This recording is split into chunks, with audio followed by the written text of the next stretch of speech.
Hello and welcome to the In My Defense podcast, the irrefutable proof that I actually have several friends. I'm your host, Christian, and this is the show where I bring on a guest and give them a chance to rant about one of their favorite things. This week, I have on director Gabriel Rhenals, where we discuss the art of filmmaking and the experience he had directing his first feature-length film. If you all want to check it out, the film is called For My Sister and is currently available to stream on Amazon Prime Video. So hey, check it out, rate and review the movie, and let us know how much you love it.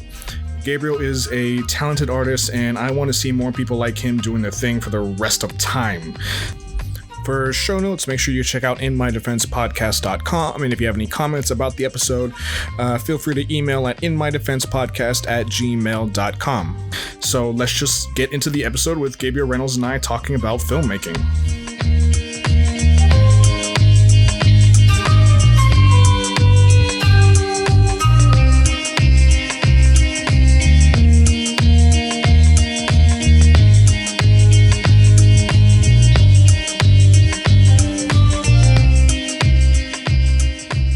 So I am here with a friend of mine, Gabriel Rhenals, terrific indie director of the movie For My Sister, which you can find now on Amazon Prime Video. Say hi to everybody, Gabriel. Hello, everyone out there in internet land. And we're using this opportunity to talk about your experience as a director, as a writer, as a producer, as someone who works on set a lot to do these indie films, working on For My Sister. Yeah. And I guess we could just start off talking about like your experience with it and maybe like the experience you've had so far over the last few years working in filmmaking. So let's describe how you got into filmmaking and like kind of what that process has been like over these last few years for you. Yeah, sure. If we go all the way back to the very beginning, it starts at my youth. According to my parents, I was a pretty avid visual artist even from a young age. My dad describes me how I would before I was even verbal, I was using a pen to express myself, a writing utensil to just sort of express how my day went, through jagged, sharp lines or smooth flowing curves. And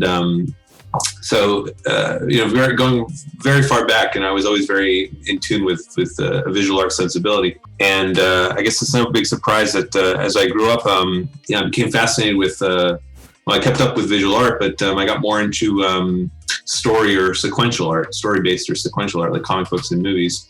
And the fascination just grew. And ultimately, at my early adolescence, I became very aware of sort of the practitioners of the filmmaking art.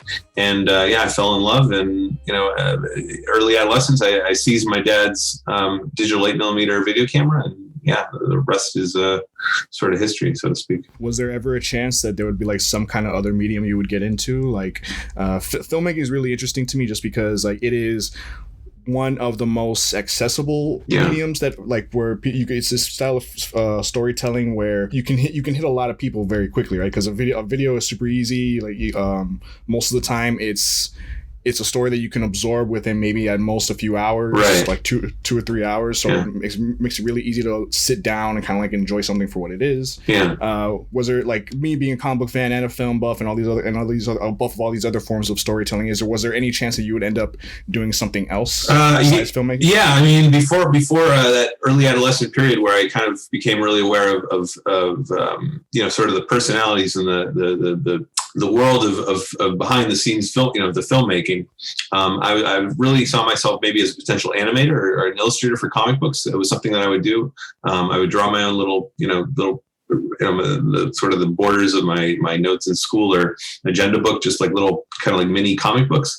And so that was an avenue that I thought I'd explore and get into ultimately. But just filmmaking kind of took over. For a time it was definitely in the realm of illustration or even animation. That was something I was considering. That was maybe back at the end of grade school. That's interesting. There is some crossover for those. Do you ever like storyboard your films? Like when you're putting together sequence events, do you use that storytelling storytelling? Yeah, absolutely. For a time that was very much kind of my modus operandi. I was definitely outlining or storyboarding for sure. Getting the sequence of cuts and shots kind of put out in the exact order they'd appear in the film. But lately, I haven't rely too heavily on that. I mean, if I have to work something out that's really complex and I don't have much time to execute on set, and I want to make sure that I get something just right for the editing, I'll do some sketches. But lately, I'm so used to visualizing sequences and scenes that it really doesn't the need isn't called for too greatly to storyboard these days. But early on, like first few short films, yeah, I would storyboard everything. Every shot was planned and figured out in advance. Awesome. I'm glad you're on here, because I think when it comes to the stuff that happens behind the camera, stuff that happens on set when a film is being made, I think while a lot of people love films and storytelling, all these kind of stuff, like, I don't think it's something that people think about all too often is what happens behind the camera. I know that it wasn't until probably like my up until my 20s or like late teens that I really started to appreciate instead of following like series of movies, I would follow directors and follow writers, and it's like I'd want to find out like who was working on a certain film before I made any prejudgments on it. Like, I can't really judge something until after it's made. Seeing certain names in the credits made me think, wow, this might be interesting because of a certain idea. It's a common theme you have of even film buffs or even nascent filmmakers. They at one point they just became aware that there were people behind the camera and that there was this whole elaborate mechanism involved in producing these wonderful things that we it's very front facing. We see the beautiful elaborate product, the public part, but we're rarely exposed to the behind the scenes stuff. But I think it was in the early, it was with the advent of DVD that there was a whole new way of exposing people to the behind the scenes, to the special features and commentary, and that became part of the film experience. Getting a DVD and exploring those the supplemental stuff that would come with them. And I think I also attribute that to like really cluing me in on the fact that there's a whole world behind the scenes that's just as fascinating and just involving potentially.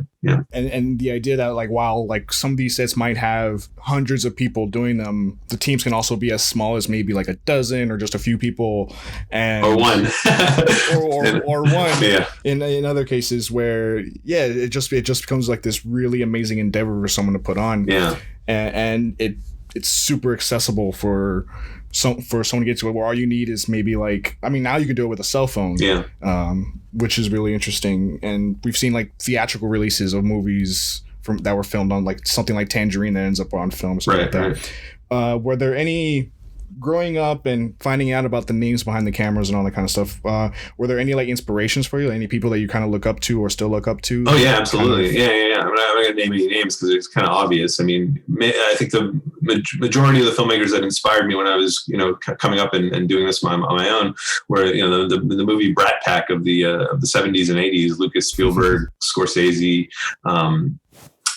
These are just people who had amazing careers. They came up in a time where they grew up on television and they had such a refined sensibility for filmmaking, and they hit the ground running when they got that opportunity to, start their careers. And there's a huge gamut of filmmakers that continually inspire and kind of speak to me. And, I always have, it's kind of like in phases at times, like where I get really honed in on a particular filmmaker and I look at their work and I see what they've made. I read interviews, I watch interviews, I kind of fully explore and kind of study them and gain from that. So definitely. I don't know. There's some filmmakers that aren't too often referenced that I really, really enjoy learning more about are filmmakers like David Lean, behind Lawrence of Arabia, Dr. Zhivago, Bridge on River Kwai. I like John Ford. I'm a huge John Ford fan. I read a really thick biography about 10 years ago that just intrigued me to a really great degree. And there's an Italian filmmaker called Pier Paolo Pasolini, very controversial kind of filmmaker. I love his work. So I'm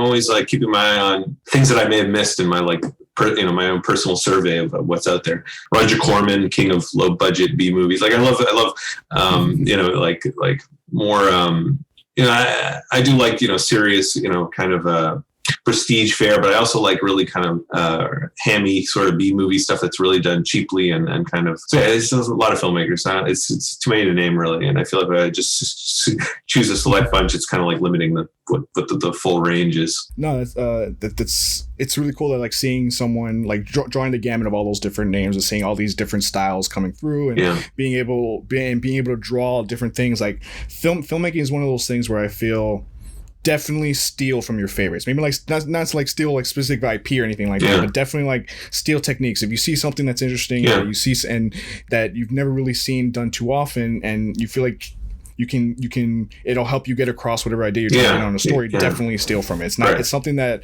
I don't think enough people really do. Yeah, absolutely. I mean, they say good artists borrow, great artists steal, because there's like a ravenous nature to it. Like you love it so much, you want to, embody it. You want to imbibe it. You want to like be part of it. And that's definitely a familiar sentiment I see and hear about. You have a filmmaker like Tarantino, constant homages, constant like sort of remixing and taking of other people's other filmmakers, but in a respectable way. And he celebrates them by using them so in an honoring kind of way, and things like that are really cool. Everybody loves an innovator, but like you can see that there's a lot to be done when you are drawing off from different ideas. And like it's funny today in this culture that we have now, where it's okay to be obsessive about certain ideas. It's okay to be obsessive about film. It's okay to be a nerd and be a geek and to really get and to really dive deep into these like very, very specific niches.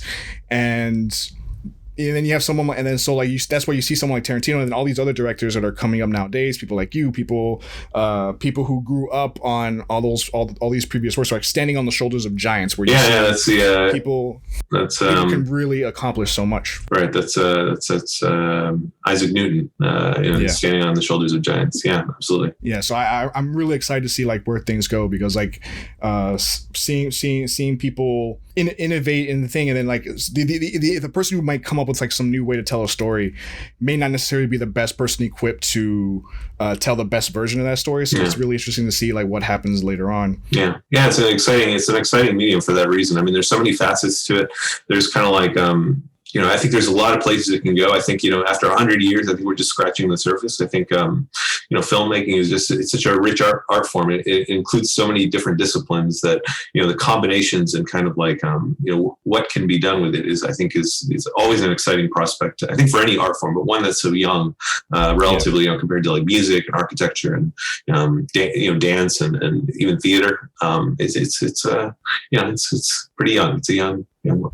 That's one of those things that makes me the most excited, right? Just because like 100 years is not a lot of time to establish like where something might be going, or to establish like even what it is.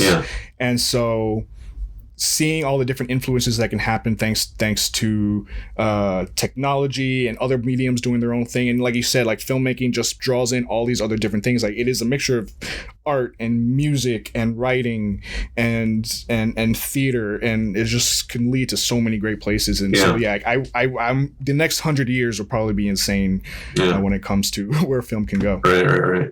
Well, I mean, it's all dependent on the vigor of those who practice it to really kind of stretch those boundaries, because it's easy when it's commercial. As commercial as it is, and this is always a sticking point for me, but as commercial as it is, what I like is the avant-garde or the amateur kind of approach to filmmaking, where they kind of they say, they're doing the formula. It works for them. They do it kind of, the studios that are sort of in charge of the industry. They make a certain movie a certain kind of way, and they kind of replicate their successes. They kind of follow formulas that are tried and true. But what I like about independent filmmaking certainly is that there's a level of you can take risks. You can kind of do things that are averse to the established way of doing things. And the thing is, it's like a mindset. You can kind of convince yourself and see these great films, and so many of them, and think, oh, we've done it. We've reached the zenith. We've reached the pinnacle of this art form. But I really, I always think like, no, I reject that and say there's so much. There's a different way we could be doing things that are far more, allowing of different modes of operation in the art form. So it's a big topic. But I'm hopeful that that we're not too stuck in our ways due to the commercial nature of the industry. No, I think you're exactly right. Like seeing things go more commercial, seeing things happening on the large scale, like the blockbuster movies that happen, like those will always be paid for by like producers trying to figure out what the formula is, right? Like what is the way to guarantee the most profit possible. Right. And there's going to be sticking to a pattern and trying to see what moves can be made. Okay, we have this person. If this succeeded in the past, we'll just probably keep doing it until it doesn't succeed anymore. Exactly. And then for the indie scene is where people are kind of like no, we're doing this kind of like for us. Yeah, they're not beholden to quadrants. Like they're not like following any kind. I mean, that's the kind of indie filmmaking I like. There's still indie filmmakers that are kind of like, we got to satisfy this audience. We got to do things a certain way. But I think there are still a lot of filmmakers out there who really want to push the envelope and do things their own ways, kind of satisfy themselves first and foremost. And yeah, and those are always the ones that end up, I think, the most successful, even like on a blockbuster standpoint. Because yes, like for a blockbuster film, there are literally hundreds of people working on this one thing, and for a lot of them it is just a job, and they're just kind of like doing the thing. So just because a lot of people worked on this thing, they tried really hard at it, doesn't necessarily make it good. Right. But usually the way I always judge a film is kind of like, are the people who work on this really trying to accomplish? What are they trying to accomplish? What was their idea going into this? What were they trying to? What was the idea that they were trying to get across? Sure. And if I feel like they've succeeded at that, the film is good in my opinion. Like, right. Regardless of budget or regardless of like what they might have actually been capable of, if they got across the ideas they wanted to get across, then to me it's a success. Yeah, that's a good rubric. At least when it comes to the storytelling aspect of it. Yeah. For you, and we could probably get into this film in particular. What was your goal when coming into doing For My Sister? Well, I wanted to. The movie's very conventional, so I know I talk about kind of pushing the boundaries of things as an independent filmmaker, but this effort was mainly to do a very kind of conventional script. It still has some things that I think are a little more, a little bolder than the usual stuff. But for the most part, I wanted to just tell a story about two sisters, a topic that had social relevance. So I kind of grounded it in experiences I'd heard of and read about with related to mental health and mental illness. Especially, I feel that's important in Miami because Miami-Dade County is the largest metropolitan area with the most people living with severe mental illness, in the country. So it just felt as much of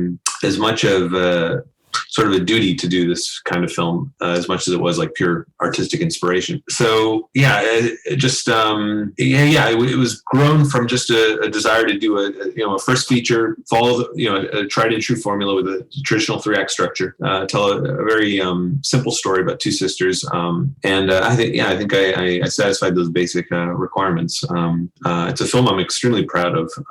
I spent a year and 2 months making it, a few months writing it, then 8 months in production. We shot mainly weekends, and on a budget of a minuscule budget, just under $6,000, and shot it on my phone. And there was no crew beyond myself. I was the only one orchestrating pretty much everything. I had some producing help from my mom who helped me secure some locations. So it was a very family, kind of a family affair. But beyond that, it was just me, like, with the wonder of what I'm able to do on my personal computer, I was able to just organize an entire production and cast, and it went off really kind of smoothly and kind of flawlessly. I had enough time and resources that it just came together really well. Yeah. One of the most interesting things, and the movie's kind of bookended with this. Yeah. I had rewatched it this morning. Is the framing device they use, and I don't want to go into too much detail because to me, like, I don't want to spoil.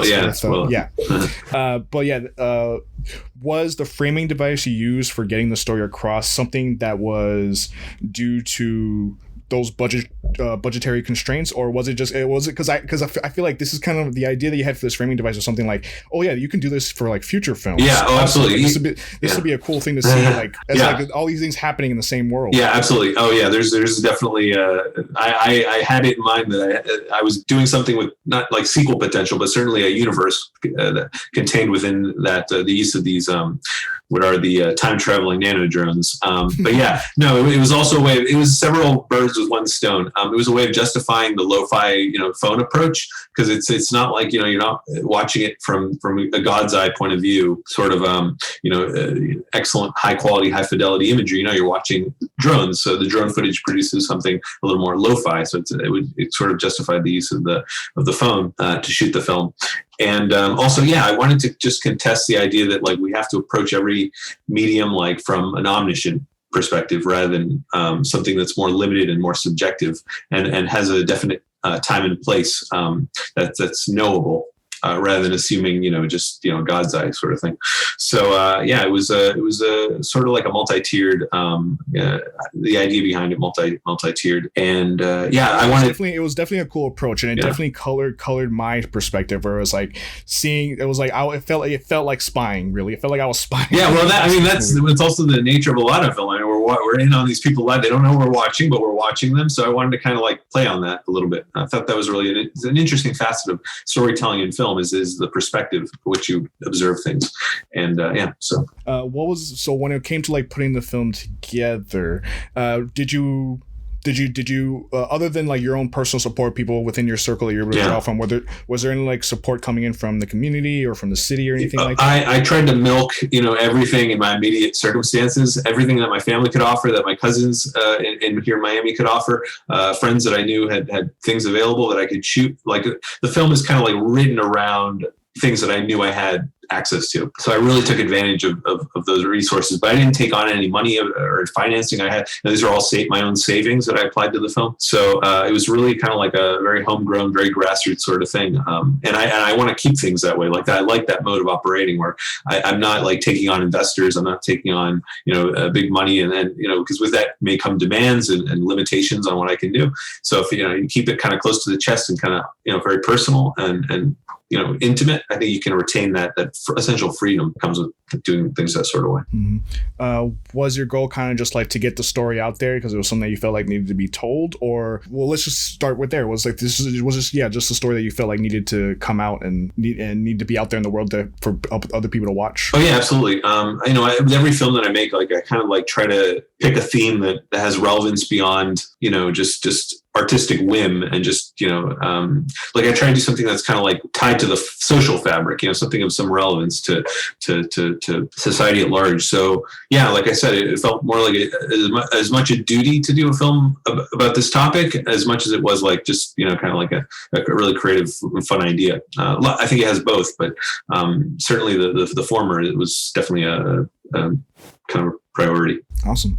When it came to say there was like a 4-month writing process. Yeah, roughly. Yeah. Were you drawing from like personal experience, or because of the prevalence of like mental illness in the area that we live in and in the world in the world as a whole? Was it how personal was the story for you? Somewhat personal. I mean, given the nature of the film and the attention and focus on stigma and mental illness stigma associated with people who go through these experiences. Yeah, I feel comfortable sort of saying that. Yeah, I was drawn upon my own experience with a particular ailment related to mental illness. So yeah, I was definitely drawing from personal experience in some aspects, but a lot of it, some from personal experience, but a lot from things I'd heard anecdotally or just through some research. So it's kind of a mishmash of things. But with every film I do, there's some personal element. Like these aren't like abstract, kind of projects. Like I think there's each of the things that I've done. Like there's something.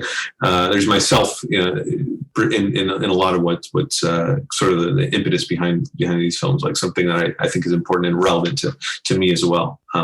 So yeah, definitely, yeah, there was some personal experience drawn from. No, yeah, that makes a lot of sense. I think when it comes to the arts, you'll find a lot of people kind of using whatever medium they have to them to like get like it's a cathartic process. It's you getting out these energies that you feel inside and just putting them out there. Oh, absolutely. I think anybody that gets involved in any kind of creative endeavor can relate a lot to that. Right. What was interesting though was that I just thought of right now, like the main characters in this film, the creative aspect of their lives, like they're like in these very professional. The main character who was Evie, has this. She works in this like professional office. Right. Her sister is this young person trying to like get out into the world and join into the university. Into the university and go into the workforce and like figure out the way. Yeah, they're young people. These are the trials and tribulations of young people for the most part. Yeah. Yeah, and it felt very relatable. And one of the things I don't know if this is calling you out because of the budgetary stuff or if it was an actual choice, but I'm interested in finding out either way. Is there's no score really, right? Yeah, you don't hear any music up until the end of the film. Yeah, and because I wanted to. Well, with this approach with the nanodrones, I kind of threw into the mix that like there's no non-diegetic musical score that's playing, but that the characters can't hear. So I sidestepped that, but included some music and some key moments. But there's no traditional musical score, much to the chagrin of my collaborator and fellow composer Ben Morris, who was like, when am I going to get a chance to write a real rollicking score? I mean, he's like really looking forward to that, and I've kind of had to I haven't been able to do that just yet, but I keep promising him that, in the future we'll get to that at some point. Traditional score. He's really good. He's a really talented guy, Ben Morris. But yeah, and really quick, want to acknowledge the talents of the two main actresses in the film. That's Stephanie Maltese playing Evie and Christina De Fatima, who plays Triss, and they did a fantastic job. Yeah. As I guess I'm a local performer in South Florida. Yeah, and seeing several faces that I've been familiar with, people that have been involved with on an online platform that is accessible to millions of people across the world. That's absolutely really awesome. Yeah. Yeah, it was really good fortune to get distribution on the film. So happy that it's up there. I don't know if I'll ever be used to like recognizing names in the credits of the stuff I watch. Right. Yeah, I know. That's the beauty of it. You make a movie in your hometown, kind of like in a very busy metropolitan place. You realize how small the world is, and how just a lot of really kind of like go-getter people who want to do stuff, and it's just fun and exciting to see.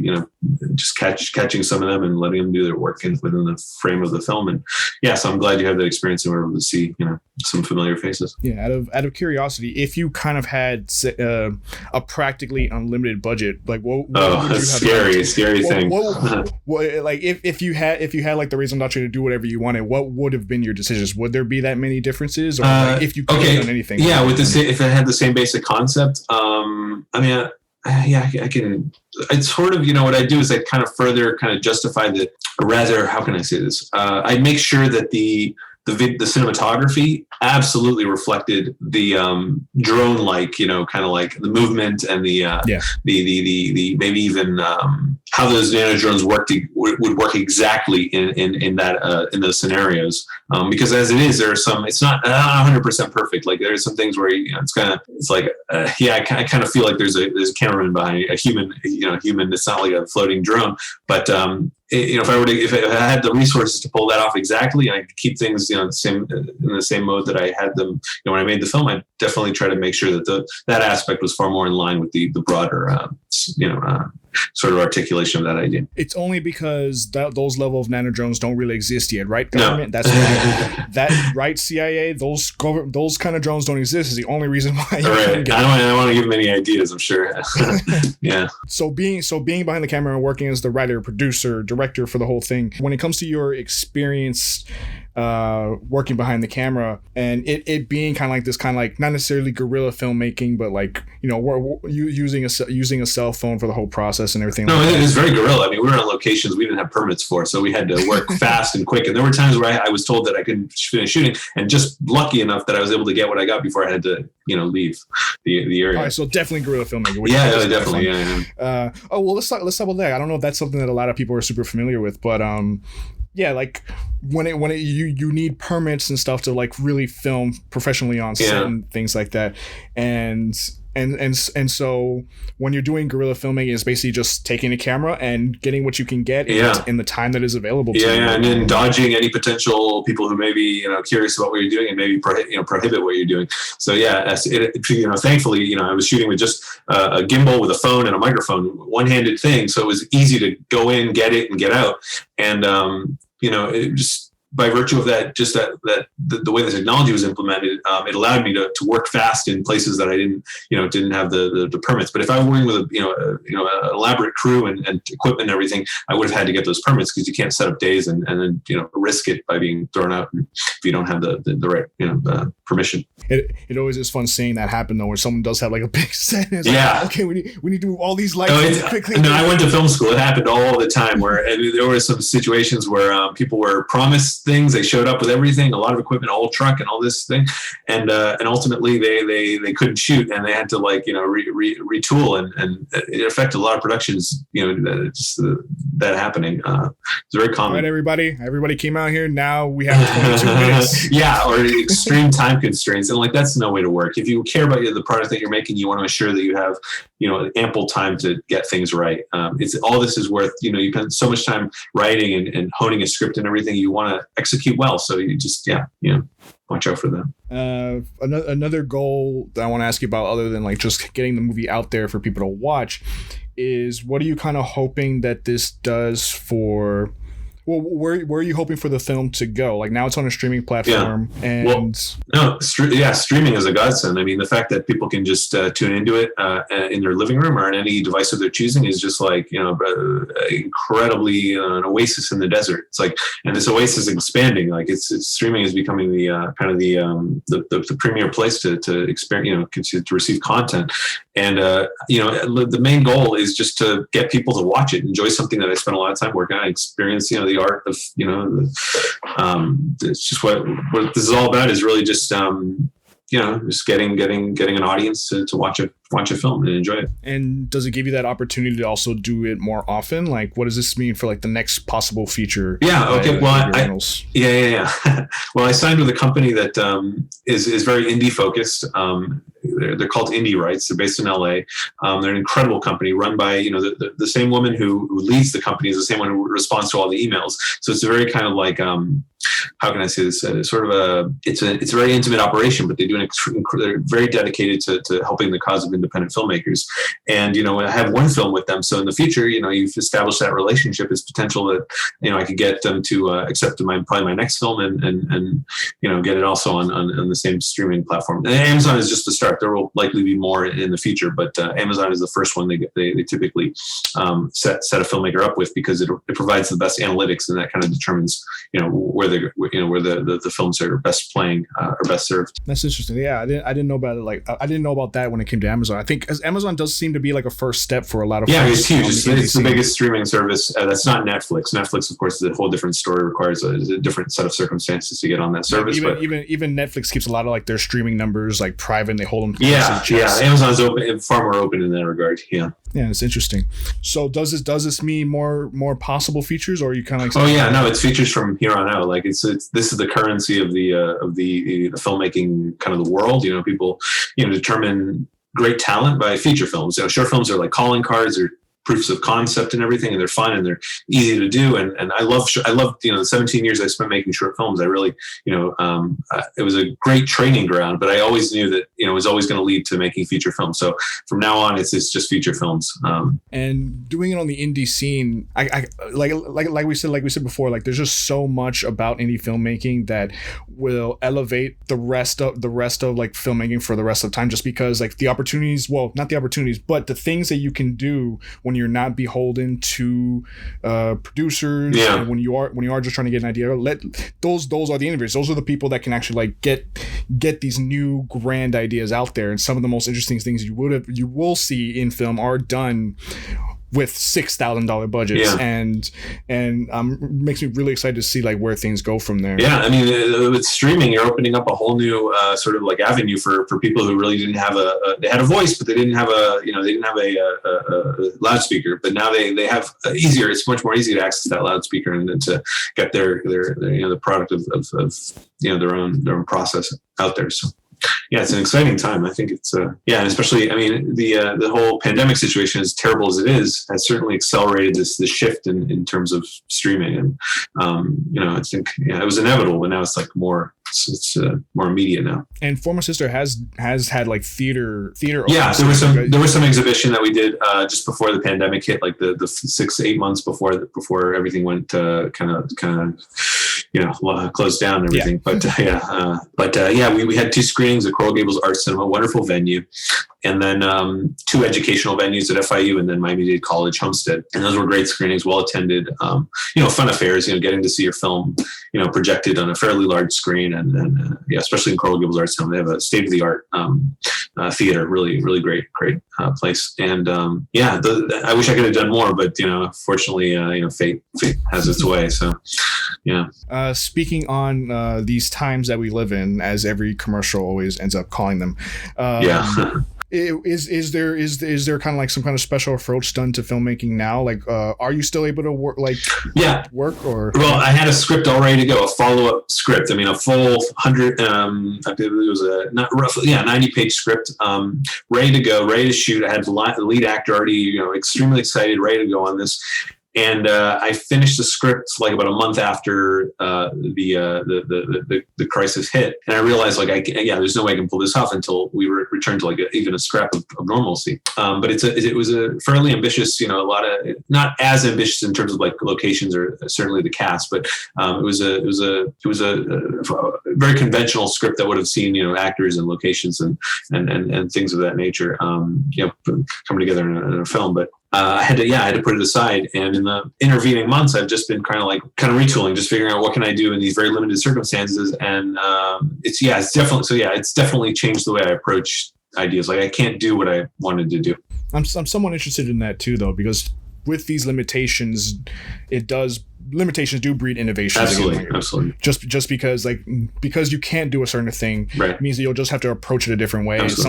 Some of the best films of all time have been made due to that. Yeah. When it comes to like producing these indie films, I think like Hollywood and big budget stuff, like there's definitely certain things that like when it comes to like the 3-act structure, when it comes to like submitting a script to a producer in Hollywood or something like that, basically if you're not on the climax by like page 90, they throw your script out the window. Like they'll skip right ahead. Oh, they're much faster than that. I mean, I've read that that first page is critical. I mean, if it doesn't jump out at them right away, I mean, they pass. And most producers don't even read the scripts. They have people who they delegate to do that, and that's really unfortunate. I mean, I've heard a lot of things that some producers don't even like movies. They just like the business aspect. They don't really care. They're Philistines essentially at heart. And, I've heard of that too. Like they won't even read the first 90 pages. Yeah. They will just skip ahead to the 90th page and be like, and then things really go crazy. Yeah, no, that's when they'll actually like keep their interest. Absolutely. And with a lot of scripts that, I mean, it's a lot of sequels and remakes and reboots and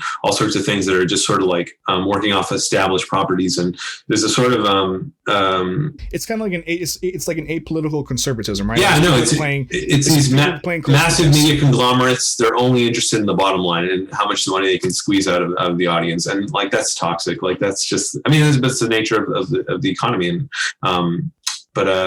that's why in a society that can afford a good solid middle class, you have people who can survive and at the same time do something interesting that isn't bound by those requirements. Is there any aspect of storytelling that you haven't been able to do yet that you're kind of looking forward to? Any new ideas you kind of like want to play around with, like new techniques or tricks with editing? Yeah, no, absolutely. Well, it's kind of broader, more conceptual stuff. Like I'm working on an idea right now that kind of throws out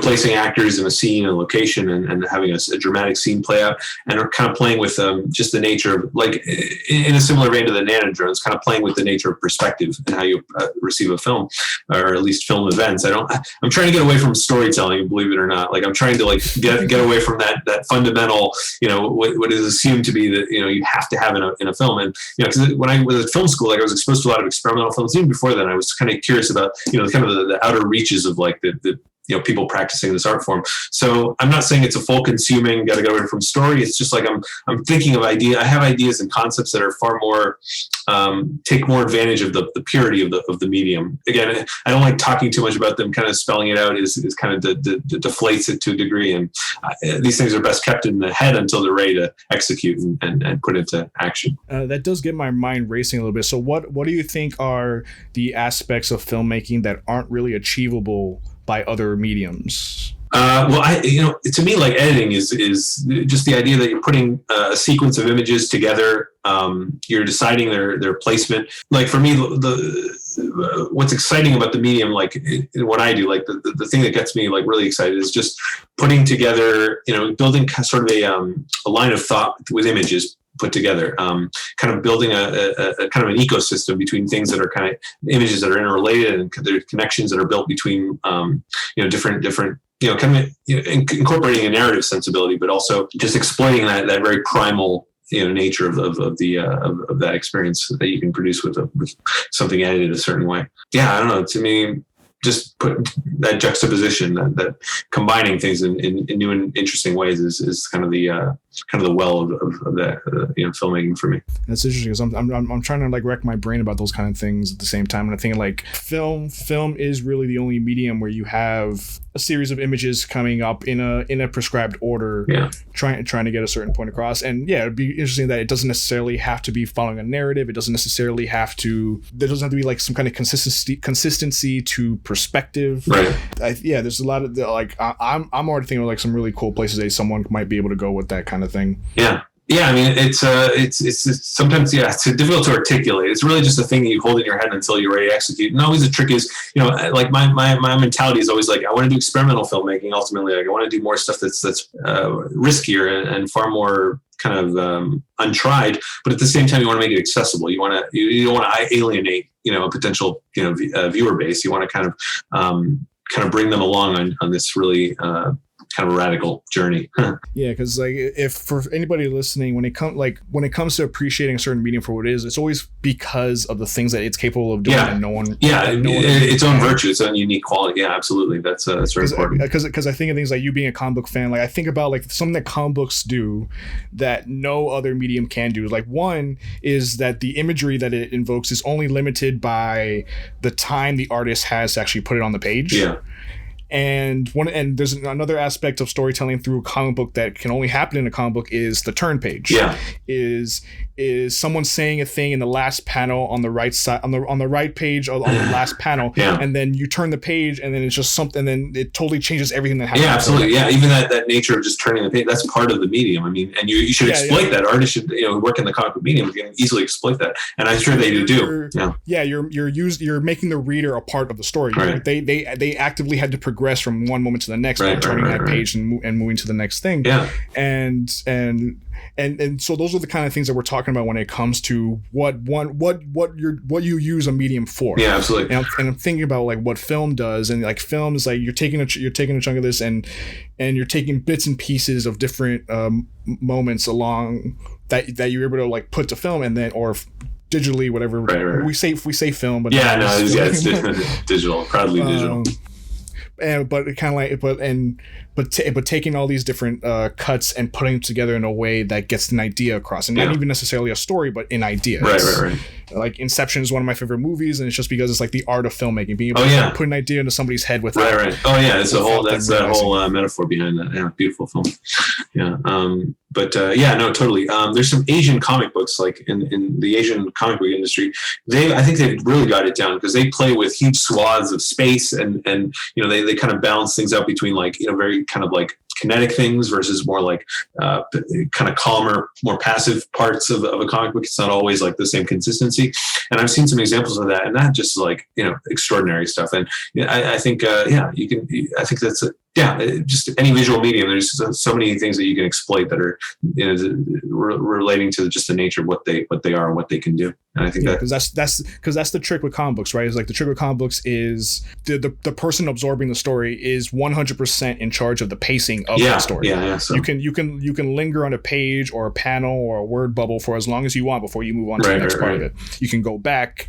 It's a thing that not many other mediums can do. Now I'm working. Like now I'm thinking to myself, like, how can film do that? I'm running pieces in my brain to be like because I think one of the cool things about film, I think, is the ability for film to take other mediums into itself and play out those concepts, right? So like what if the audience could control the pacing of a movie? How would that change the storytelling? Well, we're getting there. I mean, with VR, I'm not the biggest fan of VR. Like, to me, like, art in general is the one of its fundamental qualities is that you're being shown things, you're being presented things that you don't have control. You're kind of like the director is taking over, the filmmaker, the artist is taking over the experience, and you're kind of like at their mercy, so to speak. Yeah, but I mean, in film, like, to me, it's like it's hinged upon that basic idea. So my job is to make sure I'm directing something or putting together something that is effective in terms of like, putting something in front of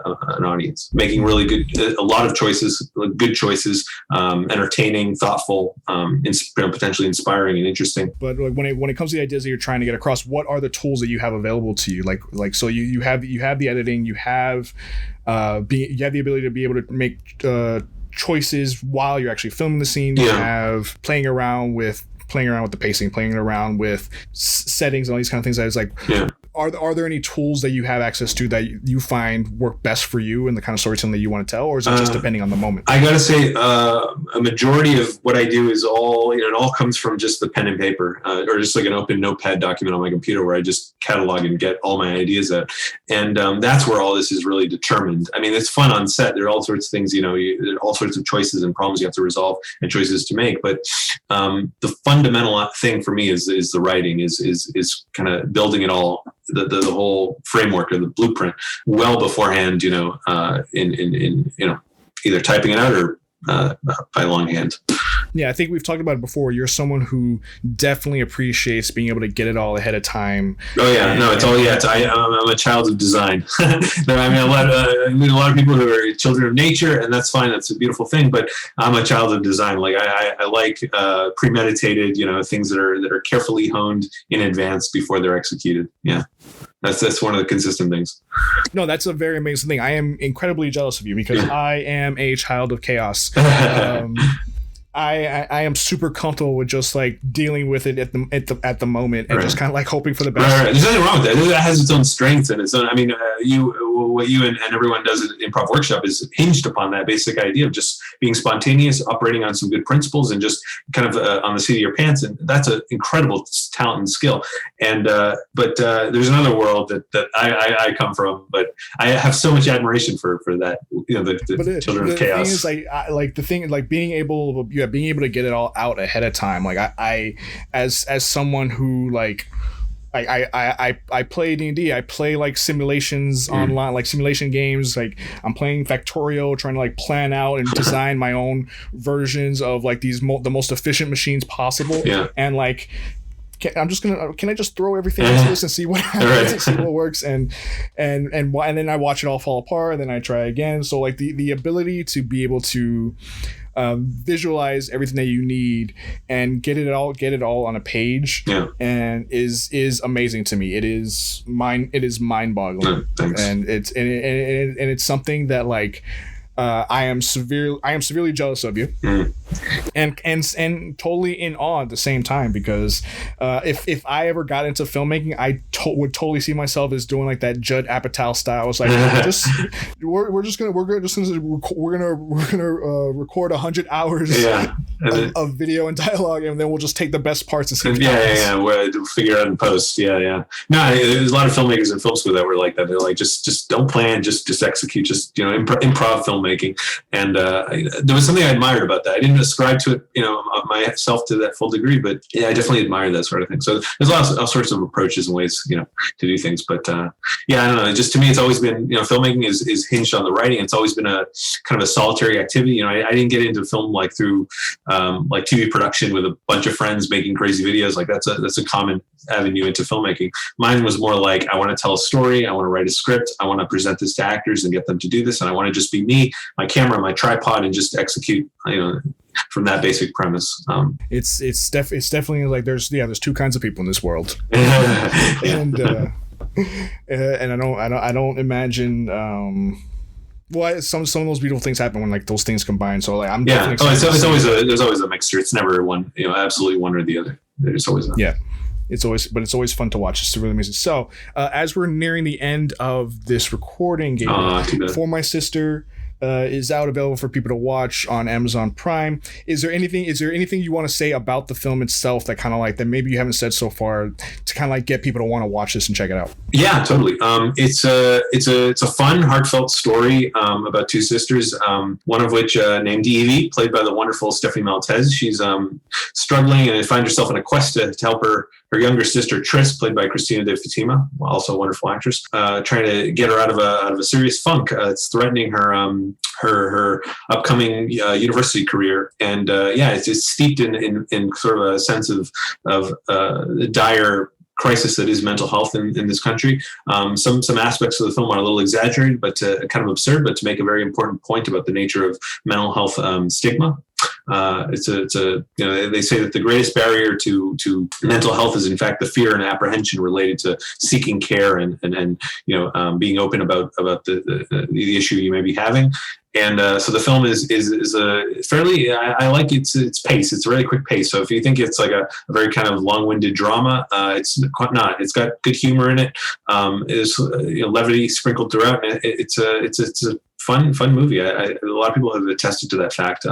It's got 40, I think as of now, 46 5-star reviews on Amazon, and that's just a point of pride for me because I haven't been soliciting positive reviews. I just asked people to review it, and I think they've been fairly honest. So it comes well recommended from a variety of people. I definitely enjoyed watching it. Like it felt like it. I mean, it does feel like being a fly on the wall, and that's well, yeah, that's an actual aspect. It just feels like you're just sitting in on. It's like consciously fly on the wall. Yeah. So. It is like if the flies were cinematographers. That's what it felt like. Right. It felt like it felt great. The performance. Oh yeah. I gotta talk that up a bit. A cast of about 30 plus local, also Florida actresses and actors. I think one my friend in LA who did the narration at some points. He's a LA based. He's an editor actually, but he does voice acting. But no, the talent that came together. I mean, it was a fun casting process. I was able to find people that I think are pitch perfect to each role. They all pulled their weight and did it. It turned out, I think even the smaller roles are the little gems sprinkled around the film. There's some, quite a few just little bit players, but they're just even those are really kind of like fantastic. And it's a wonderful tapestry of South Florida's talent. So if you want to support indie filmmaking and especially the wonderful acting talent in our community, rent or buy the film and leave a brief review. I also want to insist on that because it helps the visibility of the film on Amazon. And this is a very, very sort of the marrow, very, very independent filmmaking kind of product. Yeah, please do so. And if people want to engage with you online or follow or find out more about what you're up to, Gabriel, where can they find you? Sure. Well, I think you'll include a link to clarify my name because my name's a little difficult to spell. Sometimes people confuse Rhenals with Rhenals. It's Rhenals. Anyway, so my website is www.gabrielrhenals.com. You can find, I can recommend the Twitter the Instagram handle for the film is For My Sister Movie. So you can find us on Instagram there. And I think, on Facebook, there's a Facebook page for my sister that you can find. Yeah, I don't know whether to mention the Twitter. Twitter is For My Sister MOV. You can keep up with the film. If you like the film, you want to support what we're doing, then by all means, follow us on those platforms. Yeah, all of which I will include the links to on the website. Wonderful. For anybody that wants to find them. Gabriel, you were a terrific guest. I always love having creatives that are heavily involved in the things that they do on this show. It's always a lot of fun. I hope you had a great time. I appreciate it. I have such admiration and respect for what you and the crew of the Cutler Bay improv troupe do for the community too, hosting the workshops. I mean, you're always a wonderful staple of that experience. And I mean, we've had to, you guys are online now. I'm thinking of joining those Zoom meetings at some point. I want to maybe pop in, but the few years that I attended, I was always in awe of this, the magnetism and the skill with which you perform, and do those exercises with us. And it was a great experience. So hopefully we can get back to that one day in person. Thanks, buddy. Much appreciated. I do appreciate the online stuff though, because that's the only time I can ever do improv without wearing pants. So right. I appreciate that. Gabriel, you were great. Yeah. Thank you so much. And let's get into the outro.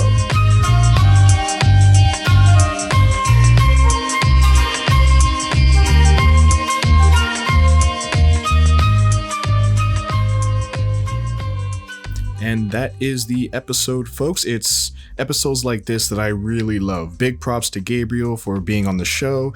Having someone on who is knowledgeable and passionate about their craft is the reason why this show exists. If you want to see Gabriel's work for yourself, For My Sister is available to stream on Amazon Prime Video. Use your account, use your parents' account, steal it from your neighbor. Just make sure that after you do, rate and review it and help ensure that indie artists keep getting a chance to put their work out there. For more info on For My Sister, check out all the links in the show notes below. Also, since this is a film focused on demystifying mental illnesses and mental crises, I've also included links to several hotlines one might use if they find themselves struggling. Remember, you matter and you are loved. On that note, I will see you next week with another geek on the In My Defense podcast.